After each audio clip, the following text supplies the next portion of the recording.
The rain slashed against the diner's windows, distorting the neon sign's reflection into a watercolor blur of pink and blue. I wiped down the counter for the 5th time that hour, my fingertips wrinkled from harsh cleaning solution and my lower back aching from the double shift. The clock above the grill ticked past midnight, 2 more hours until I could drag myself home to my cramped studio apartment. "Coffee, black," growled the trucker at the end of the counter, not bothering to look up from his phone. "Coming right up," I replied, forcing a cheerfulness I didn't feel into my voice. 8 years of waitressing at Eddie's 24-hour diner had taught me that tips depended on smiles, not service. As I poured the coffee, I caught my reflection in the chrome of the coffee machine, dark circles under hazel eyes, chestnut hair pulled back in a messy ponytail, and the permanent wrinkle between my eyebrows that appeared after Mom died last year, leaving me with her medical bills and not much else. At 26, I looked a decade older, worn down by life's endless erosion. The bell above the door jingled, and a gust of cold air swept in along with an elderly man. He stood just inside the entrance, water dripping from his worn tweed coat onto the linoleum floor. His thin white hair was plastered to his head, and he clutched a paper grocery bag that was disintegrating in the rain, the bottom threatening to give way completely.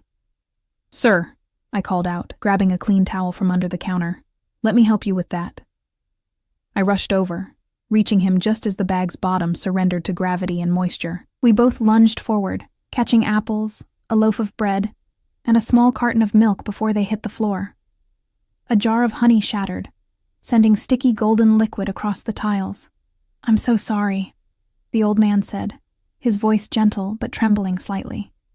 His eyes, a striking ice blue that seemed too vibrant for his weathered face, filled with distress.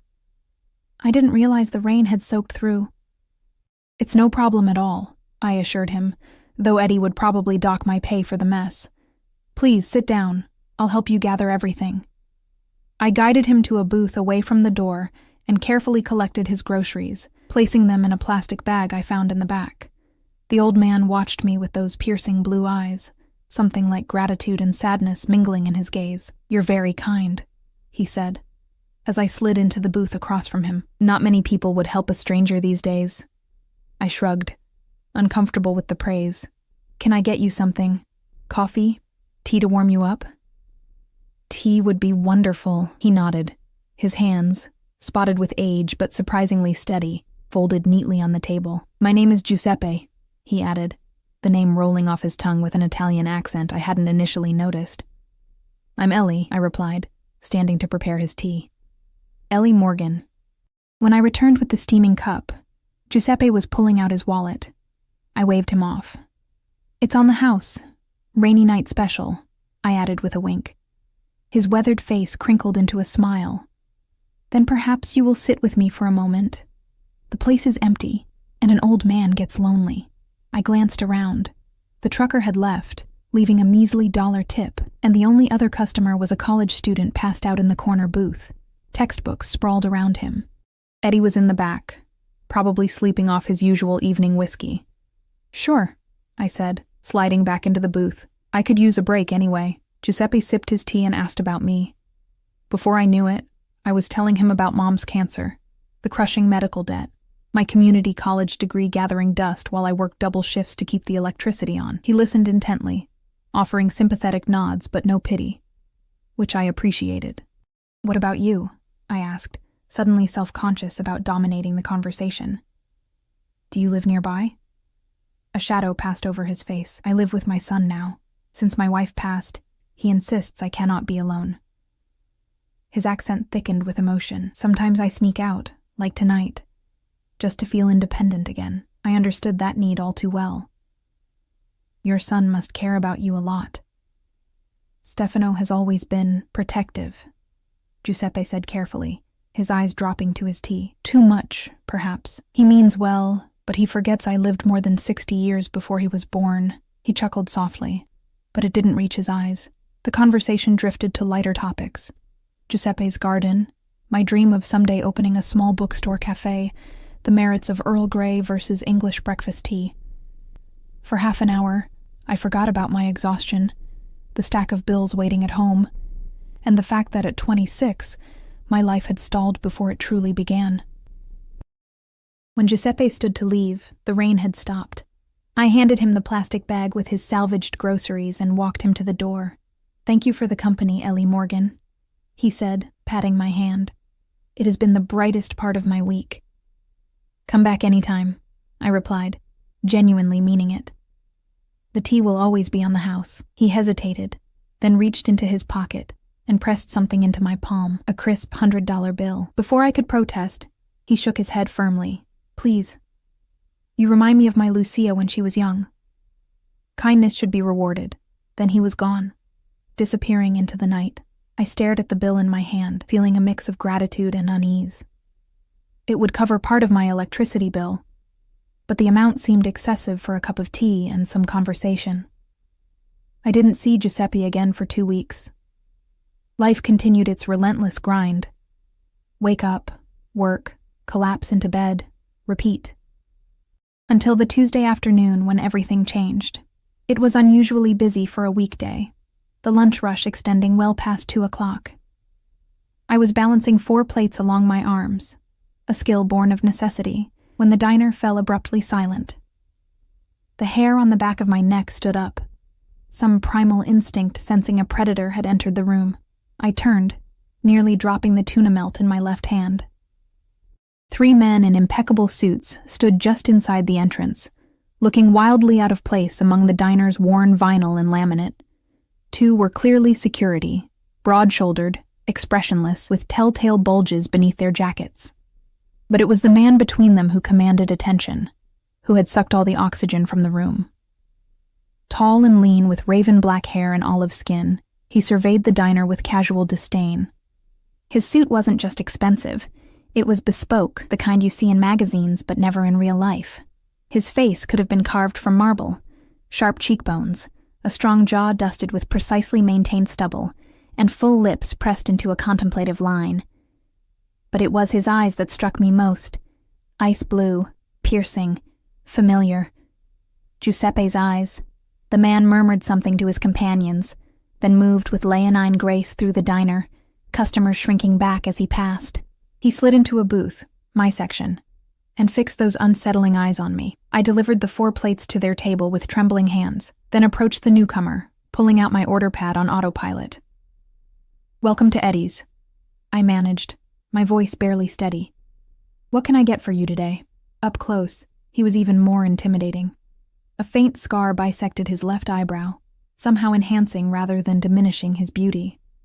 His cologne, something expensive and subtle, mingled with the scent of leather and something darker, like gunmetal. His fingers, adorned only with a heavy signet ring, drummed soundlessly on the table. "Ellie Morgan," he said, my name unfurling from his lips like smoke. It wasn't a question. My blood turned to ice.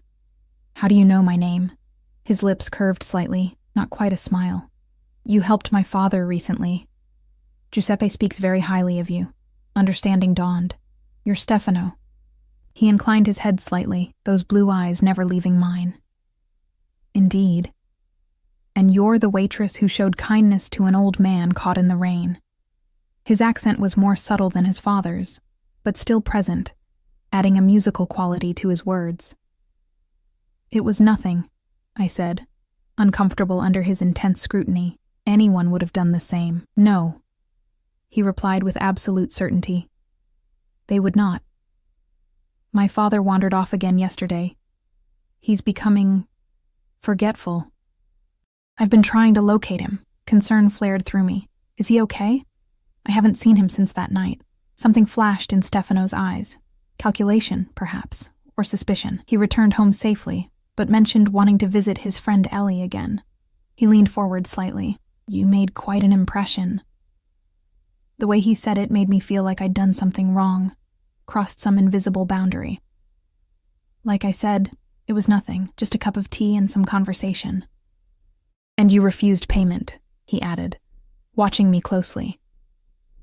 I shifted my weight, suddenly defensive. I gave him tea on the house. He insisted on leaving money afterward. I didn't ask for anything. Stefano studied me for a long moment, as if trying to solve a puzzle.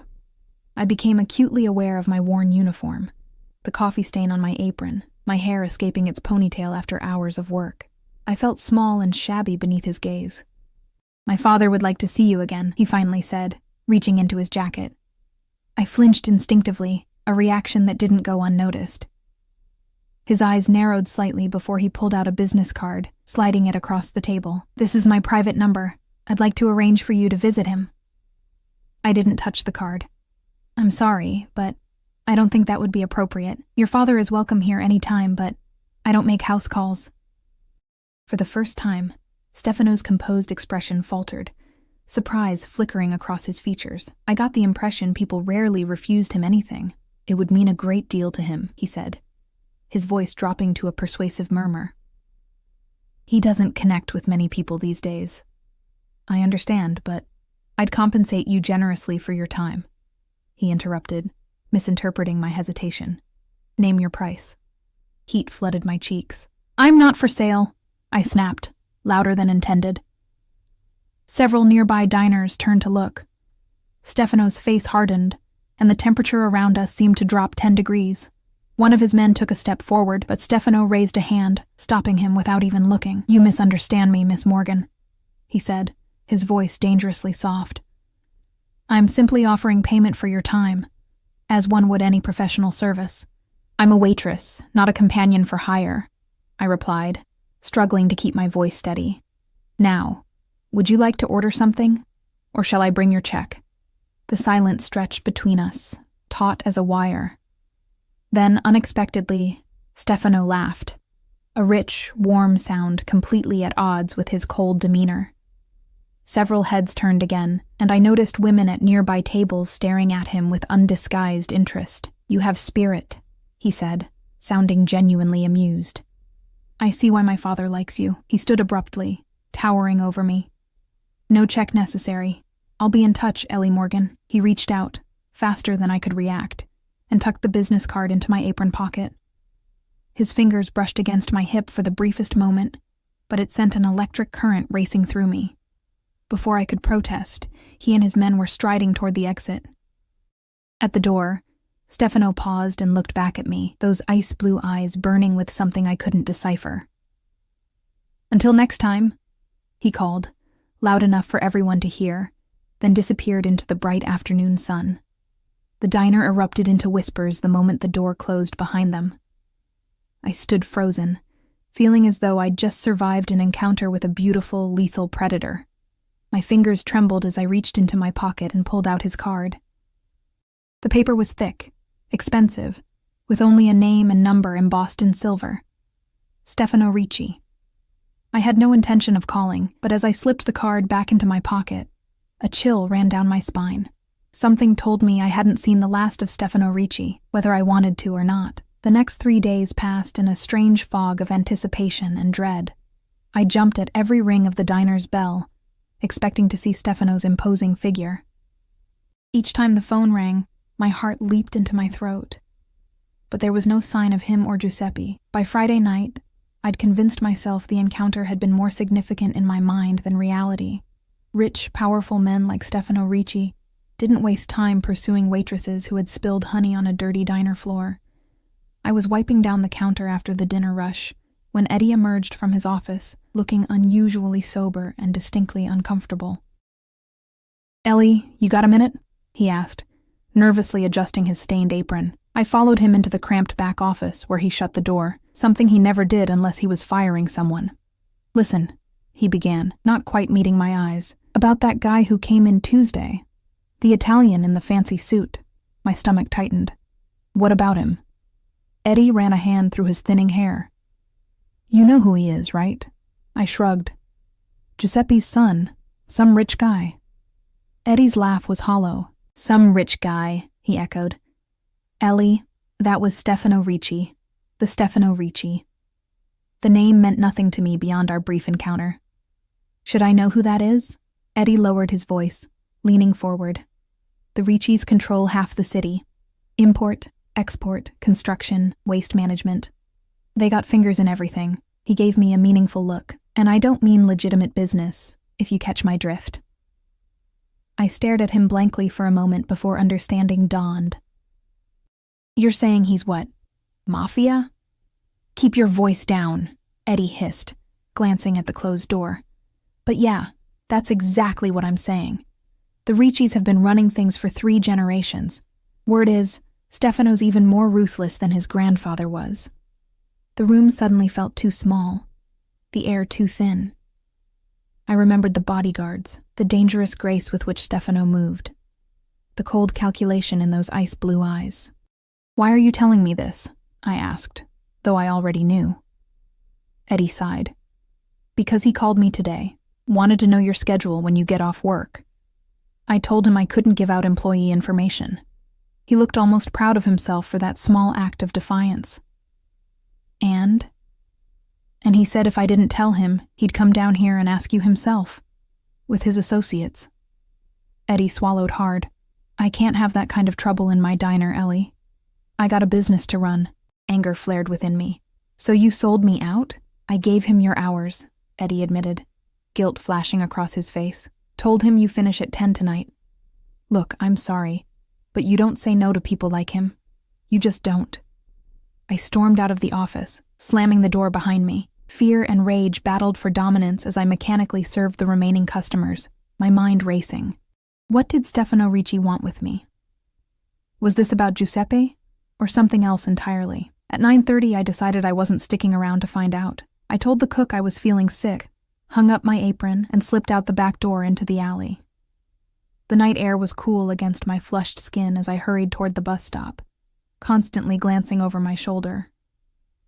The street was quiet, most businesses closed for the night, windows dark. I pulled my thin jacket tighter around me, wishing I'd worn something warmer. The bus stop was empty, the schedule showing 15 minutes until the next arrival. I sat on the bench, trying to calm my racing thoughts. Maybe I was overreacting.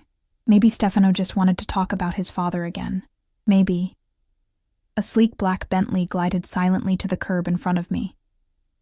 My heart stuttered as the back window rolled down, revealing Stefano's unmistakable profile. He didn't look surprised to see me, as if he'd known exactly where I'd be. "You left work early," he remarked, his voice carrying easily in the quiet night. "And you haven't called." I stood, ready to run, though some rational part of my brain knew it would be pointless. "I'm not interested in whatever you're offering." Stefano stepped out of the car in one fluid motion. Tonight, he wore a charcoal suit over a black shirt, no tie, the top buttons undone to reveal a glimpse of smooth olive skin. Despite my fear, I couldn't deny his magnetic presence. "You haven't heard my offer yet," he countered, moving closer. "Please, at least give me 5 minutes of your time." I glanced down the empty street. The bus was nowhere in sight. "Do I have a choice?" Something like regret flashed in his eyes. "You always have a choice, Ellie Morgan. I'm not the monster you clearly think I am." "Your reputation suggests otherwise," I blurted out, immediately wishing I could take the words back. Stefano's lips curved slightly. "Ah, so someone's been talking. Eddie, I presume?" When I didn't answer, he nodded. Reputations serve their purpose. Reality is often more nuanced. He gestured toward the car. 5 minutes. Then my driver will take you wherever you wish to go." I hesitated, weighing my options. The logical choice was to refuse, to wait for the bus, to keep this dangerous man at arm's length, but curiosity, and something deeper I didn't want to examine, pulled me toward him. 5 minutes, I agreed reluctantly. "But we stay here, in public." Stefano inclined his head, accepting my terms, and guided me back to the bench. He sat beside me, leaving a respectful distance between us. Up close, I could see the fine lines at the corners of his eyes, suggesting he was older than I'd initially thought. Late 30s, perhaps. "My father is asking for you," he said without preamble. "He's becoming increasingly difficult. The doctors say it's the beginning of dementia." The news hit me harder than expected. I'd only spent an hour with Giuseppe, but his gentle manner had touched something in me. "I'm sorry to hear that. He's fixated on your kindness," Stefano continued. "For reasons I don't fully understand, he's convinced you're the only person who truly listens to him." I shifted uncomfortably. I just gave him tea and listened to his stories. Sometimes that's all it takes. Stefano's gaze was penetrating. "I'm asking you to visit him. Just once. It would mean a great deal. Why me? I asked, genuinely puzzled. Surely there are people better qualified. Because he asked for you, Stefano interrupted, an edge of frustration in his voice. Because you showed him kindness without knowing who he was or what he could offer you. His eyes searched mine. Do you know how rare that is in my world? I believed him, and that realization unsettled me. In Stefano's reality, where power and money opened every door, genuine compassion must indeed be scarce. One visit, I said finally, for Giuseppe. Relief washed over Stefano's face, transforming his features. For a moment, he looked younger, almost vulnerable. Thank you. The bus rumbled into view down the street. I stood, prepared to end our conversation, but Stefano gently caught my wrist. His touch was warm, his fingers calloused in places I wouldn't have expected from a man in tailored suits. Let me drive you home, he said, his voice low. It's late. I pulled my arm free, ignoring the lingering warmth where his skin had touched mine. I'll take the bus. Stefano didn't argue, merely reaching into his pocket and handing me another card. The address, Sunday at 2, if that's convenient. I'll send a car. I can make my own way, I insisted. A smile ghosted across his lips. Of course you can, but security at the estate is particular. It would be easier if you arrived in a recognized vehicle. Estate. The casual reference to such wealth made me acutely aware of the gulf between us. I took the card without looking at it and stepped toward the approaching bus. Ellie, Stefano called, making me turn back. Thank you. Truly. For the first time, there was no calculation in his gaze, no hint of manipulation, just genuine gratitude. It humanized him in a way that was more dangerous than any threat could have been. I nodded once, then boarded the bus without looking back, feeling his eyes on me until we turned the corner. Sunday arrived with gray skies and a fine mist that beaded on my hair as I waited outside my apartment building. Despite my insistence, I'd messaged the number Stefano had given me, agreeing to the car he'd offered. Pride wasn't worth getting lost on the way to what I imagined was a heavily guarded compound. At precisely 1:30, a black Mercedes pulled up to the curb. The driver, a stone-faced man in a black suit, opened the door without speaking. I slid into the leather interior, feeling wildly out of place in my simple blue dress, the nicest thing I owned, yet still woefully inadequate for whatever awaited me. We drove through the city, then north along the coast highway, eventually turning onto a private road guarded by an imposing gate. The driver exchanged words with security, and then we were gliding up a winding driveway flanked by immaculate gardens and towering cypress trees. The mansion, came into view, and I had to suppress a gasp. Mediterranean in style, with warm stone walls and terracotta roof tiles, it sprawled elegantly across a bluff overlooking the ocean.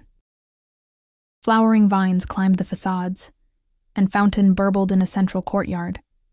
It looked like something from a glossy travel magazine featuring the Italian coastline. Not something I'd expect to find hiding in plain sight, near our industrial port city. The car stopped at a side entrance, where an older woman in a simple black dress waited. She introduced herself as Maria, the housekeeper, and led me through a maze of corridors decorated with antique furniture and artwork that probably cost more than I'd earn in several lifetimes. We emerged into a sunroom overlooking the gardens and the ocean beyond. Giuseppe sat in a comfortable chair near the windows, a book open on his lap, looking frailer than I remembered. His face lit up when he saw me. Ellie, you came! He struggled to rise, but I hurried forward, gently pressing him back into his seat. Don't get up, I said, smiling. It's good to see you again, Giuseppe. Giuseppe clasped my hands in his blue eyes bright with joy. Sit, he urged, indicating a chair beside him. Maria, bring tea for our guest. The housekeeper nodded and disappeared silently. I settled into the chair, taking in the sunroom's beauty, potted citrus trees, wicker furniture with plush cushions, and through the windows, an uninterrupted view of the glittering ocean below. How have you been? I asked, genuinely concerned by his thinner frame and the slight tremor in his hands. Oh, some days better than others, Giuseppe replied with a dismissive wave. The doctors fuss too much. At my age, forgetting where I put my glasses is normal, no? His eyes twinkled mischievously. I smiled, but couldn't help wondering if there was more to his condition than he admitted. It happens to all of us. But you, he continued, studying me intently. You look tired, my dear. Working too hard still? Before I could answer, Maria returned with a silver tea service and an assortment of delicate pastries that made my mouth water. She poured for us, then retreated to the doorway where she stood silently, watching. Giuseppe frowned. Maria, please give us privacy. The housekeeper hesitated, then nodded curtly and left. Giuseppe leaned closer, lowering his voice. They watch me constantly now, like a child. Frustration colored his words. Stefano means well, but he trailed off, sighing. He seems very protective of you, I offered cautiously. Giuseppe's laugh was sharp, protective. Yes, that's one word for it. He sipped his tea, then set the cup down with a slight clatter. My son has always been intense, even as a boy. After his mother died, it became worse. I wasn't sure how to respond, uncomfortable with this glimpse into their complicated relationship. The tea is wonderful, I said instead, changing the subject. Giuseppe smiled, recognizing my discomfort. Tell me about your dreams again, Ellie. The bookstore cafe. Have you made any progress? For the next hour, we chatted easily. I shared more about my aspirations, and Giuseppe told stories of his youth in Sicily, his journey to America, meeting his wife. He was an engaging storyteller, and I found myself laughing often, nearly forgetting where I was and why I'd come. You should have seen her, Giuseppe was saying, eyes distant with memory as he described his first meeting with his wife. Standing on that pier with the sun behind her, most beautiful woman I'd ever seen. Like you, she had fire in her eyes. His expression shifted, focusing on something or someone behind me. I turned to find Stefano standing in the doorway, watching us with an inscrutable expression. Unlike our previous encounters, he was dressed casually in dark jeans and a gray cashmere sweater that softened his intimidating presence, making him appear almost approachable. Stefano, Giuseppe called, gesturing him forward. Come meet my friend properly. Stefano crossed the room with that same fluid grace, resting a hand on his father's shoulder. The affection between them was evident, despite Giuseppe's earlier complaints. Miss Morgan, Stefano nodded, his blue eyes assessing me. I trust you found the journey comfortable? Very, thank you, I replied, suddenly self-conscious. Beside Stefano's effortless elegance, I felt like an imposter in my department store dress. She's been keeping me entertained with her stories, Giuseppe said, patting Stefano's hand. Such a bright young woman. Something flashed in Stefano's eyes. Possessiveness? Suspicion? Indeed. He turned to me. I hope you'll join us for lunch. The chef has prepared something special. It wasn't really a question, and I found myself following them through the house to a terrace overlooking the gardens. A table was set for 3, crystal glasses catching the weak sunlight that had emerged from behind the clouds. Lunch was like nothing I'd ever experienced. Multiple courses of exquisite food, wine that probably cost more than my monthly rent, and service so discreet it was almost invisible. Throughout the meal, I felt Stefano's eyes on me, studying my reactions, measuring my words. Giuseppe dominated the conversation, switching occasionally to Italian when speaking to Stefano, who would respond in kind before returning to English. I couldn't understand the words, but the tone of these exchanges grew increasingly tense as the meal progressed. Finally, after what appeared to be a particularly heated exchange, Giuseppe stood abruptly. I'm feeling tired. I think I'll rest before dinner. He turned to me, his expression softening. You'll stay? Have dinner with us? Before I could form a response, Stefano cut in smoothly. I'm sure Miss Morgan has other obligations. We shouldn't impose further. Giuseppe waved dismissively. Nonsense. The girl works too hard. Let her enjoy an evening off. He took my hand, his grip surprisingly strong. Please stay. Caught between them, I hesitated. The rational part of my brain screamed that I should leave, return to the safety of my ordinary life. But another part, a part I barely recognized, wanted to stay, wanted to understand more about these complicated men and their world. I'd love to, I heard myself saying, but I didn't bring anything appropriate for dinner. Stefano's mouth quirked. That can be easily remedied. Giuseppe beamed triumphantly at his son before turning back to me. Settle then. I'll see you at dinner. He shuffled away, accompanied by a nurse who had appeared silently at his side. Left alone with Stefano, an awkward silence descended. He swirled the wine in his glass, studying the ruby liquid with apparent fascination. Your father is quite persuasive, I finally said. Stefano's laugh was unexpected and genuine. A family trait, though he employs charm where I typically use other methods. The casual admission sent a chill down my spine, reminding me of who I was dealing with. I should probably go. I don't want to intrude. You're not intruding, Stefano said, setting down his glass. My father enjoys your company. It's been some time since I've seen him so animated. His gaze was direct, challenging. Unless you're uncomfortable, I met his eyes squarely. Should I be? Something like respect flickered across his features. Most people would be, yet here you sit, having lunch with a man you believe to be a monster. I never called you a monster, but you thought it, he countered. When Eddie told you who I was, I didn't deny it. I don't know you. No, Stefano agreed, his voice softening. You don't. Few people do. He stood abruptly. Come, I'll show you the gardens while my father rests. The grounds were even more impressive up close. Meticulously maintained flower beds, stone pathways winding through groves of olive trees, and secluded benches offering views of the ocean below. Security personnel maintained a discreet distance as Stefano led me through his domain, pointing out rare plants and explaining the property's history. My grandfather built this place, he said, as we paused by a marble fountain. He came from nothing, created an empire through sheer will. And what kind of empire was that? I asked boldly. Stefano's smile was sharp, a complicated one. Times were different then. And now? Now we adapt, evolve. Legitimate enterprises are more stable, less problematic. But not entirely legitimate, I pressed, surprising myself with my daring.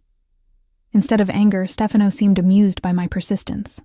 The world isn't black and white, Ellie. Especially for immigrant families who weren't welcomed into polite society. His expression hardened. We protected our own when no one else would. I fell silent, processing his words. There was truth there, mixed with justification for choices I couldn't begin to understand. We continued walking, the conversation shifting to safer topics. Books, music, travel. Stefano was educated, articulate, unexpectedly well-read. In another context, I might have found him charming. As we circled back toward the house, Stefano stopped suddenly. I have business to attend to before dinner. Maria will show you to a guest room where you can rest. She'll also provide some options for evening attire. That's not necessary. Please, he interrupted, his tone gentler than I'd heard before. Allow me this courtesy, for my father's sake. I nodded reluctantly, and he escorted me to the house where Maria waited. Before leaving, he hesitated, then added, Thank you for being kind to him. It means more than you know. As the afternoon stretched into evening, I found myself in a surreal situation. The guest room was larger than my entire apartment, with a bathroom featuring marble surfaces and luxury products I'd only seen in magazines. Maria had brought several dresses, all exactly my size, which raised questions I decided not to dwell on, along with shoes and jewelry. I chose the simplest option, a black cocktail dress with minimal detailing, though even this was finer than anything I'd ever worn.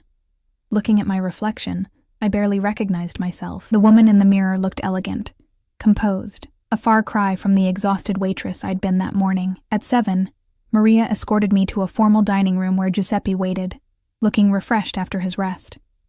His face lit up when he saw me. Beautiful, he declared, patting the chair beside him. Like a princess, I blushed, unused to such compliments. Hardly. But thank you for the lovely dress. My son's doing, Giuseppe confided with a wink. He has excellent taste. As if summoned by his name, Stefano entered. He'd changed into a tailored black suit that emphasized his broad shoulders and lean frame. He paused when he saw me, his expression inscrutable. "Miss Morgan," he said formally, taking his seat across from me. "The dress suits you." Before I could respond, the first course arrived. Dinner progressed much like lunch. Exquisite food, fine wine, and conversation dominated by Giuseppe, who seemed determined to draw connections between Stefano and me. "Did Stefano tell you he also wanted to open a bookstore once?" Giuseppe asked me at one point, when he was at university, before he joined the family business. Stefano's jaw tightened. "That was a long time ago, Father. Dreams don't die. They just change form," Giuseppe insisted. "Isn't that right, Ellie?" I felt caught in their private battle. "Sometimes circumstances force our dreams to adapt," I offered diplomatically. Giuseppe nodded sagely. "Exactly. But circumstances can change again, no?" As dessert was served, Giuseppe's energy began to flag visibly.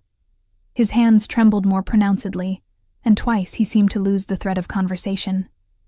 Stefano watched him with barely concealed concern. "I think it's time for you to rest, Father," he said gently, after Giuseppe struggled to lift his coffee cup. For once, the older man didn't argue. "Perhaps you're right." He turned to me, squeezing my hand. "You'll come again? Soon?" The naked hope in his eyes made my throat tight. "Of course." Stefano called for the nurse, who appeared immediately to help Giuseppe to his feet. The old man kissed my cheek before allowing himself to be led away, leaving Stefano and me alone once more. "I should be going too," I said into the silence. "It's getting late." Stefano studied me, his expression unreadable. "One more drink?" "On the terrace. The night view is worth seeing." I should have refused. Should have thanked him for his hospitality and asked to be driven home. Instead, I found myself following him through the house to a different terrace, this one smaller and more intimate, with a fire pit casting warmth against the cool night air. The fire danced in the pit, casting golden light across the terrace as Stefano poured amber liquid from a crystal decanter into 2 glasses. He handed one to me, our fingers brushing momentarily in the exchange. "Cognac," he explained. "My grandfather's favorite." I accepted the glass, but didn't drink immediately, instead watching as Stefano settled into a chair opposite mine. The night was clear now, stars scattered across the dark canvas above, the ocean a black mirror reflecting the moon's silvery path. From this vantage point, the city lights glimmered in the distance, reminding me of how far I was, in every sense, from my normal life. "Your father is quite remarkable," I said, breaking the silence. Stefano's mouth curved slightly. He's always had a gift for connecting with people. It served him well in his younger days. "And what about you?" I ventured. "Did you inherit that gift?" His laugh was soft, almost self-deprecating.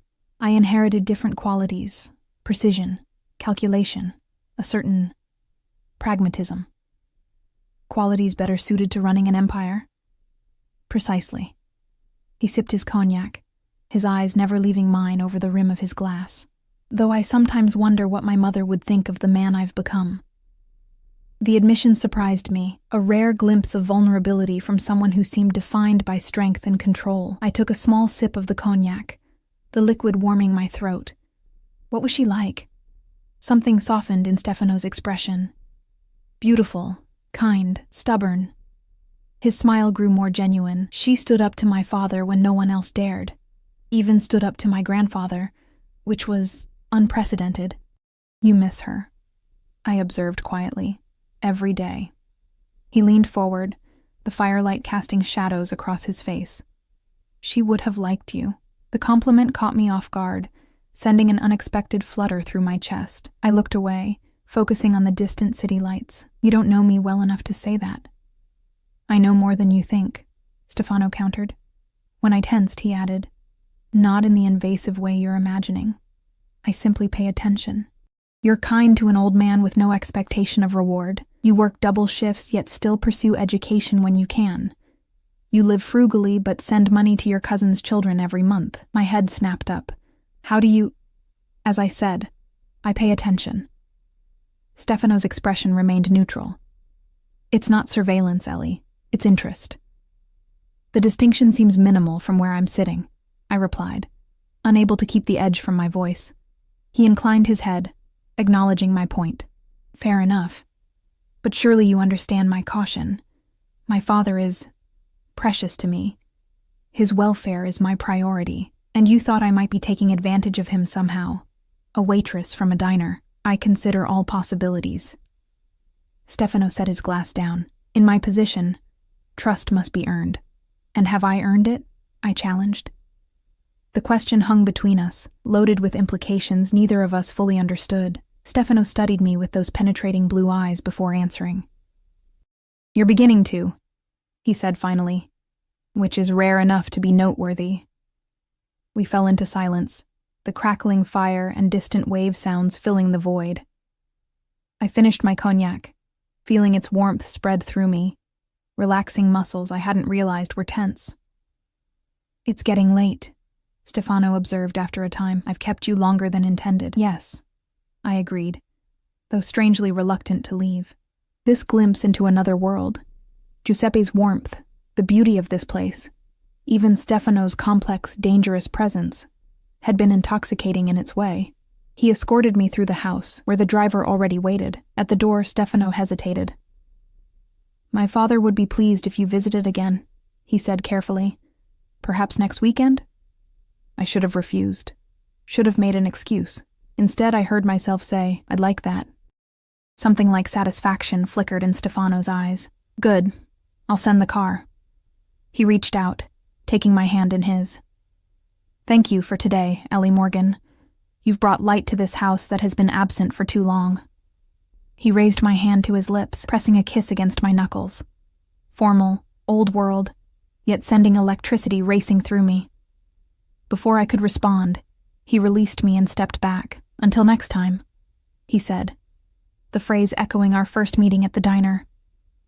As the car pulled away, I watched Stefano's silhouette in the doorway, until darkness swallowed it whole. The week crawled by, each shift at the diner more tedious than the last. I found my thoughts drifting repeatedly to the Ricci estate, to Giuseppe's stories, to Stefano's intense blue gaze. I told myself it was merely fascination with a lifestyle so different from my own. Nothing more. Eddie watched me curiously, but asked no questions about my Sunday absence. The other waitresses, however, weren't as discreet. Rumors had spread about the Italian mobster, who'd singled me out, growing more outlandish with each retelling. Is it true he left you $1,000 tip? Jessie asked during a rare quiet moment. Or that he threatened to buy the diner just to fire everyone except you, added Marla, eyes wide. I laughed off their questions, refusing to feed the gossip mill. The truth, that I'd spent Sunday at his estate, dining with him and his father, would only fuel the flames further. By Friday, a package arrived at my apartment.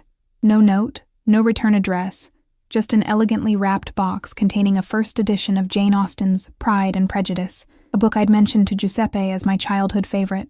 The thoughtfulness of the gift brought tears to my eyes, though I couldn't be certain whether it came from father or son. Sunday arrived with perfect weather, clear skies, gentle breeze, temperatures warm enough to hint at the approaching summer.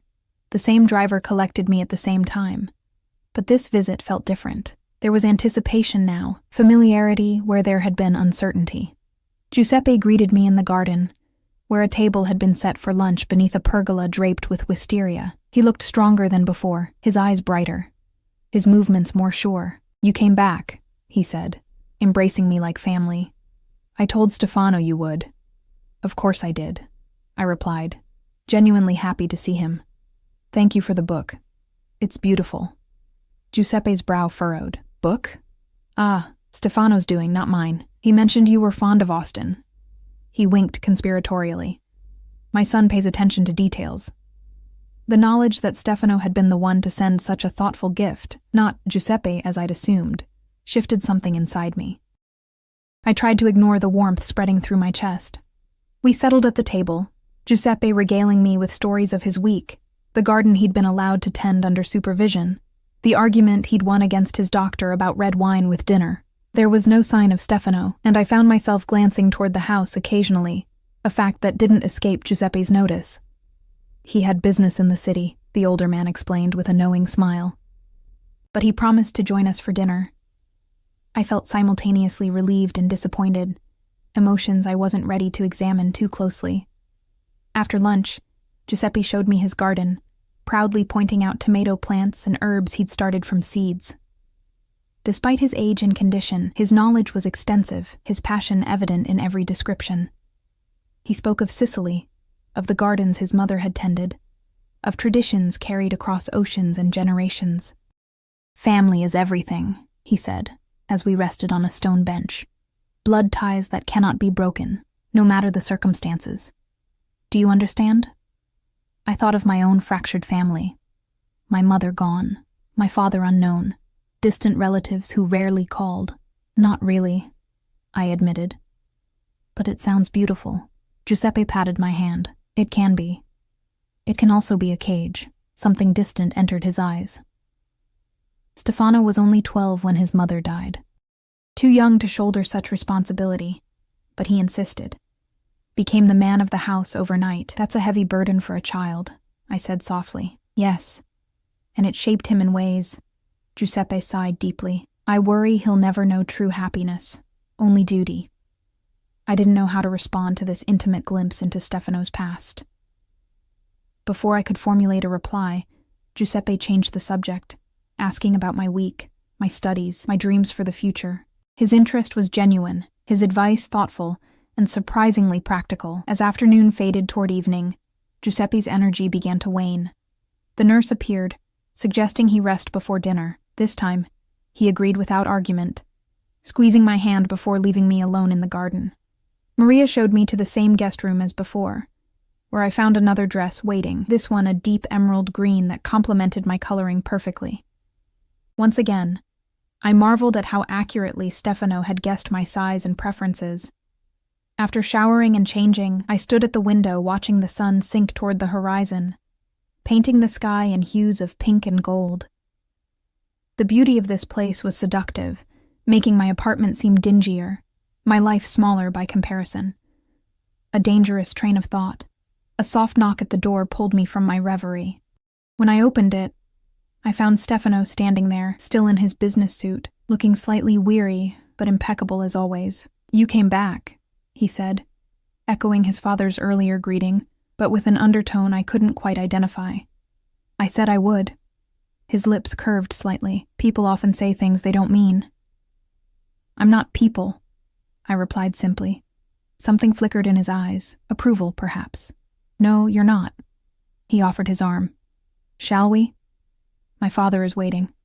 Dinner was served in a different room this time, a less formal space with windows overlooking the moonlit ocean. Giuseppe was already seated, looking refreshed after his rest, his eyes brightening when we entered together.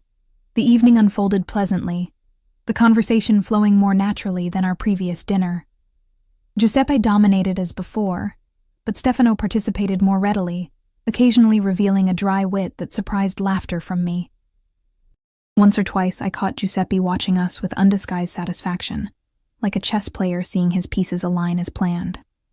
As dessert was served, Giuseppe asked, "Will you play for us, Stefano? It's been too long."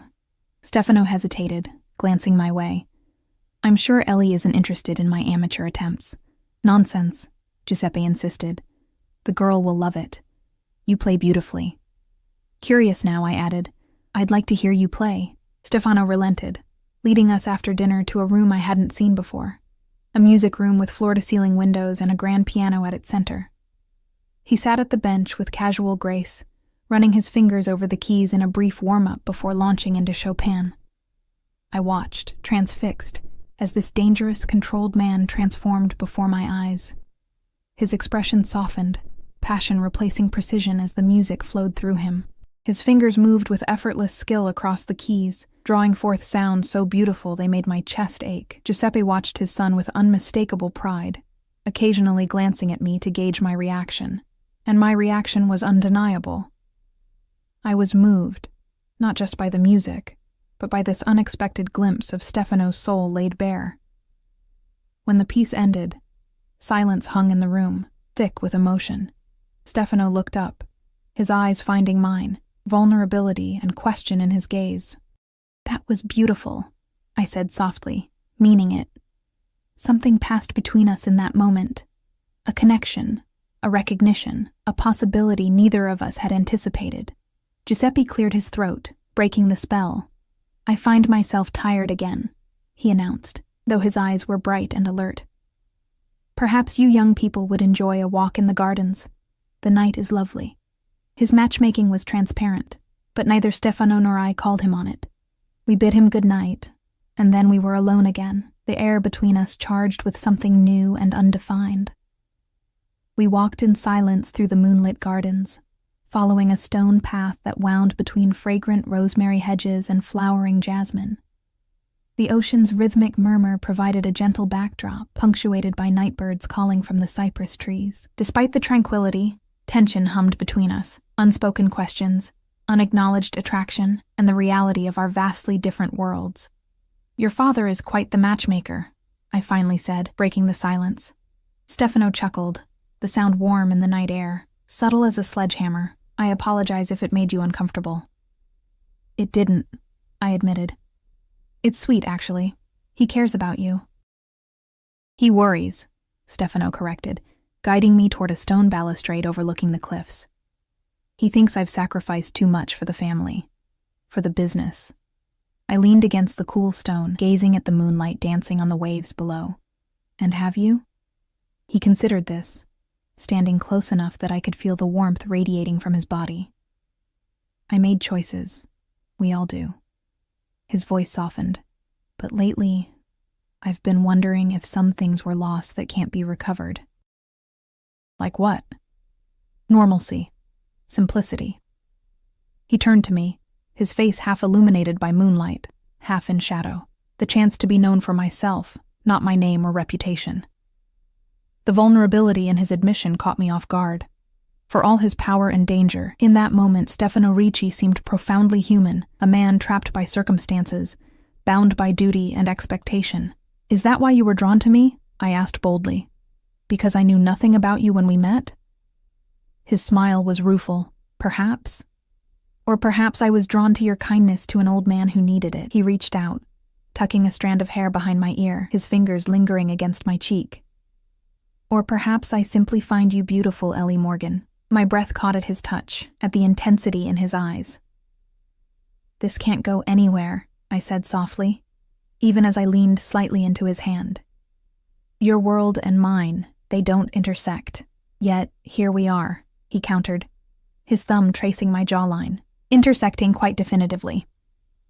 Before I could respond, a discreet cough sounded behind us. Stefano dropped his hand, turning to find one of his security men standing several paces away. "What is it, Antonio?" Stefano asked, his voice instantly colder, the vulnerable man vanishing behind the mask of authority. "A call, sir. From Naples." The man's expression conveyed urgency without details. Stefano nodded sharply. "I'll take it in my office." He turned back to me, regret in his eyes. "I have to handle this. Please, make yourself comfortable. I shouldn't be long." I watched him stride away, back straight, shoulders set, every inch the powerful man his reputation suggested. The contrast with the pianist, with the son who worried his father, with the man who had almost kissed me moments before, was stark and unsettling. Left alone, I wandered the gardens, trying to sort through my conflicted emotions. Whatever was happening between Stefano and me was dangerous, not just because of who he was, but because I found myself caring despite knowing better. After 30 minutes with no sign of him returning, I decided to head back to the house. The night had grown cooler, and weariness was setting in. As I approached the terrace, voices carried through an open window, Stefano's and another man's, speaking rapid Italian. Though I couldn't understand the words, the tone was unmistakably tense. I hesitated, not wanting to interrupt what sounded like business. As I turned to find another entrance, Stefano's voice switched to English. "It's unacceptable," he was saying, cold fury in each syllable. "We had an agreement.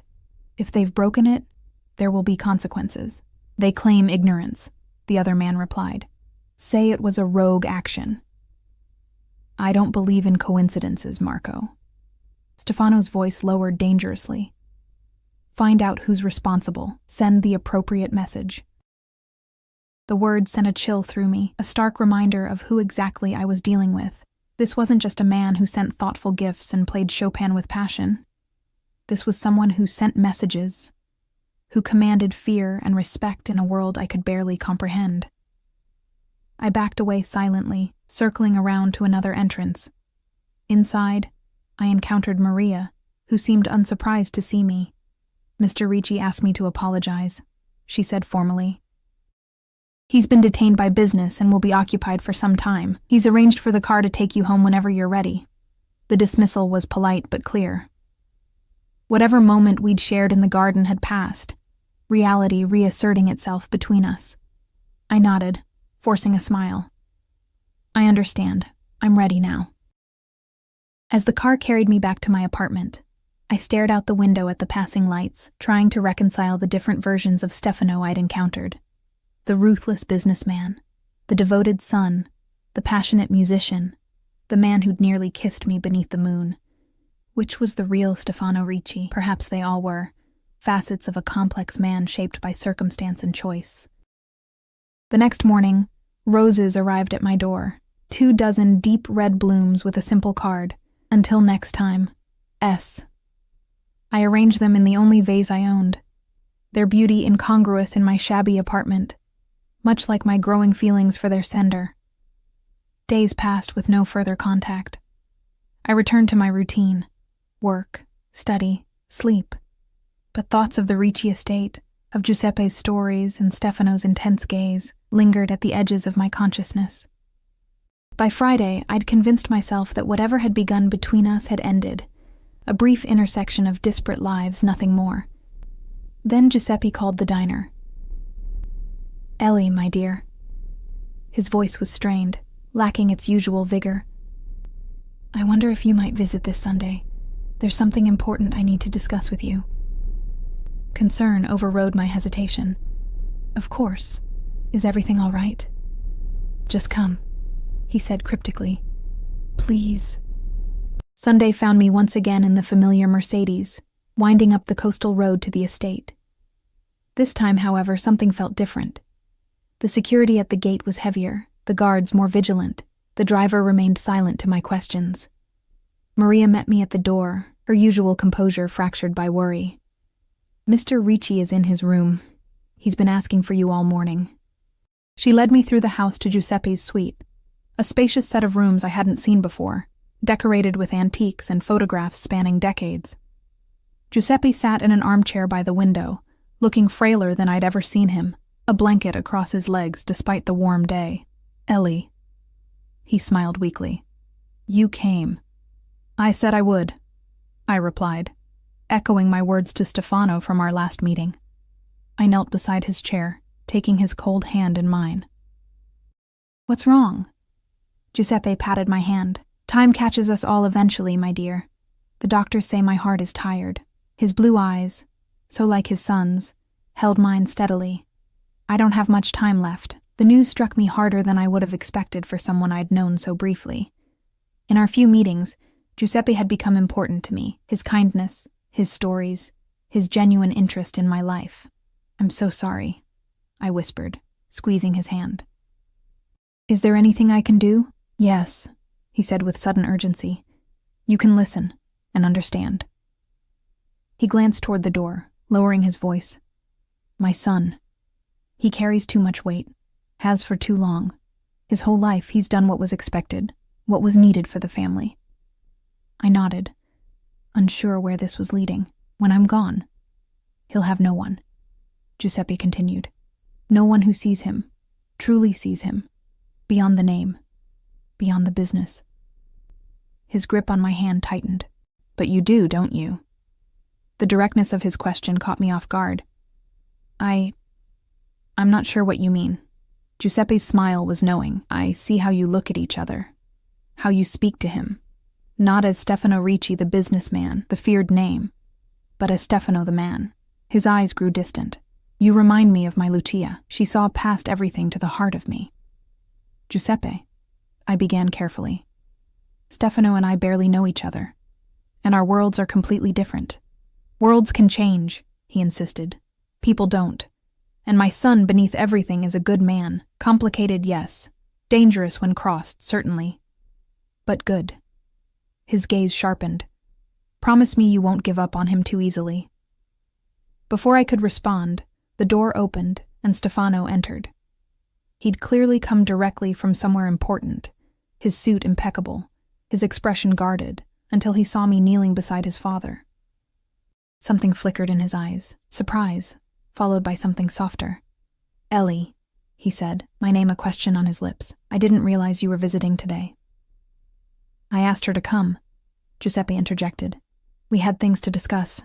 He looked meaningfully between us, "and now we have. Help me to bed, Stefano. I need to rest." With gentle efficiency, Stefano helped his father to the adjoining bedroom, speaking quietly to him in Italian. When he returned, he closed the door softly behind him, his expression troubled. "He told you about his condition," Stefano said, not a question. I nodded. "I'm so sorry, Stefano. If there's anything I can do, you've already done it," he replied, moving closer. "Your visits bring him joy, more than I've seen in years." He ran a hand through his hair, a rare gesture of discomposure. "I should have called you myself this week. Things have been complicated." I remembered the conversation I'd overheard, the message he'd ordered sent. "I understand." His eyes met mine, searching. "Do you? I wonder." The moment stretched between us, heavy with unspoken truths. I thought of Giuseppe's request, of the conflicting emotions Stefano stirred in me, of the impossibility of any future between us. "I should go," I said finally. "Let Giuseppe rest." Stefano nodded, but as I moved toward the door, he caught my arm gently. "Have dinner with me tonight. Just us. There are things I need to say to you." I hesitated, torn between caution and the undeniable pull he exerted over me. "All right," I agreed. "Just dinner." The relief in his eyes was palpable. "I'll pick you up at 7. The next few hours passed in a blur.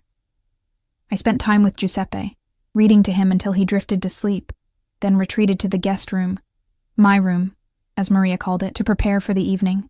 The closet now contained several outfits in my size, as if my returns had been anticipated and planned for. At precisely 7, Stefano knocked on my door. He'd changed into a more casual outfit. Dark trousers and a light sweater that softened his usual intimidating presence. He looked younger, less burdened. "I thought we'd go out," he said, surprising me, "away from here." "If that's acceptable," I nodded, curious about this unexpected change. Instead of the usual Mercedes, a sleek Aston Martin waited in the driveway. Stefano opened the passenger door for me, then slid behind the wheel himself. No driver tonight, no security detail following. "Where are we going?" I asked as we wound down the coastal road, the car handling the curves with powerful grace. "Somewhere special," he replied cryptically, a small smile playing at his lips. 20 minutes later, he pulled up to a small, unassuming restaurant perched on a cliff overlooking the ocean. No valet, no red carpet, just a weathered wooden sign reading Maria's, swinging gently in the breeze. Inside, the atmosphere was warm and unpretentious, checkered tablecloths, candles and wine bottles, the scent of garlic and fresh herbs permeating the air. The elderly proprietor greeted Stefano with genuine warmth, embracing him and chattering in rapid Italian, before leading us to a secluded table on the terrace. As we settled in, I looked at Stefano questioningly. "This was my mother's favorite place," he explained, something vulnerable in his expression. "I've never brought anyone else here." The significance of his admission wasn't lost on me. This wasn't the powerful Stefano Ricci entertaining business associates at exclusive restaurants. This was Stefano the man, sharing something deeply personal. Over simple but exquisite food and local wine, we talked, really talked, for the first time. He told me about his childhood, his mother's illness, his reluctant but determined assumption of family responsibilities at a young age. I shared stories of my own struggles. Growing up with a single mother, working since 16, the dreams deferred but not abandoned. As the evening progressed, something shifted between us. The barriers, of circumstance, of caution, of our different worlds, didn't vanish, but they became more permeable, less absolute. "My father likes you," Stefano said as dessert arrived. "More than likes you, actually. He thinks you're exactly what I need in my life." I felt heat rise to my cheeks. He's not exactly subtle about it. Stefano's laugh was genuine. Subtlety has never been his strength. His expression grew serious. But he may be right. My heart stuttered. Stefano, let me finish, he said gently. I know how this looks, who I am, what I do, the complications of my life. I know it's not fair to ask anything of you. But you're going to anyway? I suggested, a strange calm settling over me. His smile was rueful. I am. Because for the first time in longer than I can remember, I find myself thinking beyond duty, beyond obligation. When I'm with you, I remember the man I might have been in another life. He reached across the table, taking my hand. I'm not asking for promises, Ellie. Just possibility. A chance to see if there's something real between us, despite everything. I looked at our joined hands, his strong and scarred in places, mine still showing the calluses of hard work. Different paths, different lives, yet somehow fitting together in this moment. It won't be easy, I said softly. Few worthwhile things are, he replied, his thumb tracing circles on my palm. As the sun set over the ocean, painting the sky in shades of fire, I made my choice, not with certainty of outcome, but with certainty of feeling. Whatever path lay ahead, complicated, dangerous, impossible as it might seem, I wanted to walk it with this complex, compelling man who had unexpectedly entered my life because I helped an old man with his groceries. Yes, I said simply, squeezing his hand. Yes to possibility. Stefano's smile, genuine, unguarded, transformative, was worth every risk the future might hold. Epilogue. 1 year later. The bookstore cafe buzzes with afternoon customers, students with laptops, mothers with young children exploring the children's corner, business people grabbing coffee between meetings. I wipe down the counter, arranging fresh pastries in the display case, satisfaction warming me from within. The bell above the door jingles, and I look up to see Stefano entering, a potted plant carefully cradled in his hands. Since Giuseppe's passing 6 months ago, Stefano has taken up his father's gardening hobby, finding peace in nurturing growing things. For your office, he says, setting the fragrant rosemary plant on the counter. From the estate cuttings, I lean across the counter to kiss him, no longer surprised by the happiness that blooms whenever he's near. It's perfect. Thank you. He glances around the busy cafe, pride evident in his gaze. How's business today? Booming, I reply honestly. The bookstore cafe, Giuseppe's, named in honor of the man who inadvertently brought us together, has been successful beyond my wildest dreams, though I harbor no illusions about the source of some of that success. Stefano's connections ensured prime location, favorable loans, and a steady stream of customers in the early days. But I've made this place my own, insisting on genuine independence, even as I accepted his help. The books are my selection, the recipes my mother's, the atmosphere exactly as I'd always envisioned. A dream realized, not given. Dinner at the house tonight? Stefano asks, his hand covering mine. The simple gold band on his finger catches the light. A recent addition, formalized just 3 weeks ago in a small ceremony at the estate gardens. Wouldn't miss it, I reply. Our relationship isn't without complications. His business still operates in shadows I don't fully illuminate, and reconciling our different worlds requires constant navigation. But we've found our balance, a shared life neither of us could have anticipated that rainy night when I helped an old man with his groceries. As Stefano leaves, pausing at the door to look back at me with those piercing blue eyes, his father's eyes, now filled with something I never expected to find. Love. I think of Giuseppe's words from that day in his room. Worlds can change. People don't. In the end, he was right. Our worlds adapted, merged, created something new between them. And Stefano, beneath everything, was indeed a good man. Complicated, powerful, sometimes dangerous, but fundamentally good. With a capacity for love I'm privileged to have discovered. The bell jingles again as another customer enters, pulling me back to the present moment, to this life I've chosen, with all its complexity and unexpected joy.